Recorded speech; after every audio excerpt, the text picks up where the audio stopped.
Welcome back, allies. Today, we are breaking down the strategy for one of the most beloved and most powerful damage heroes in Civilization eras and allies. We're talking about the warrior queen herself, Boudica.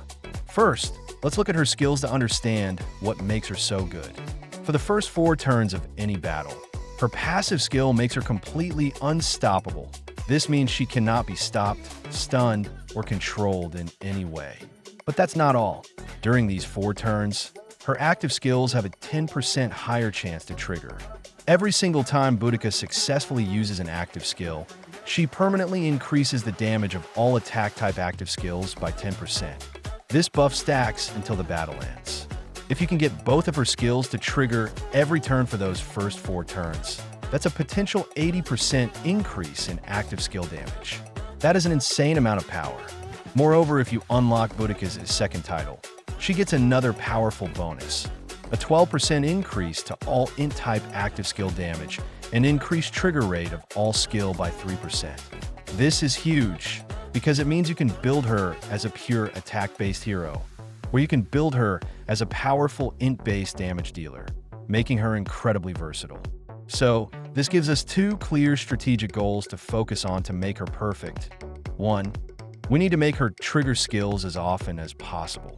We need to push that trigger chance to the absolute limit. 2. We need to keep her alive. The longer she stays in the fight, the more that massive damage buff can win you the battle. With those 2 goals in mind, let's build her the perfect team, starting with the most important slot, the center hero. The absolute best in-slot hero to pair with Boudica is Joan of Arc. Her ability to let allies trigger their active skills again after a failure. But she's a peerless hero, so not everyone will have her. But if you do, congratulations, you've already won. But what if you don't have Joan? Don't worry. This is where it gets interesting with a hero that's much easier to get. Queen Boudica. Queen Boudica can increases the trigger rate of her teammates' active skills by 15% for the first few turns, depend on your luck. Now let's do the math. If your skill has a base 50% trigger rate, you add 10% from Boudica's passive, 15% from Queen Boudica, and 3% from Boudica's own title bonus.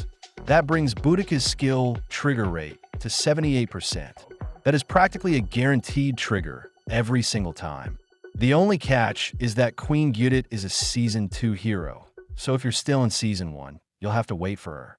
If you don't have either of those 2, your goal is simple: keep Boudica alive. Any strong healing hero will do the job perfectly.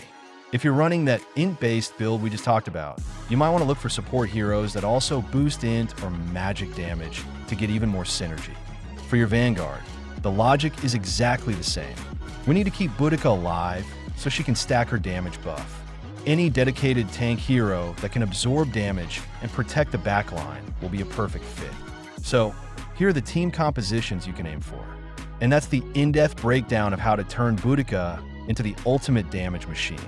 Start with survivability, then push that trigger chance as high as you can, and watch her completely take over the battlefield. What's your favorite Boudica team? Let me know in the comments below. I'd love to see what synergies you've discovered. If this guide helped you out, make sure to hit that like button and subscribe for more Civilization, Eras, and Allies content. Thanks for watching, and I'll see you in the next one.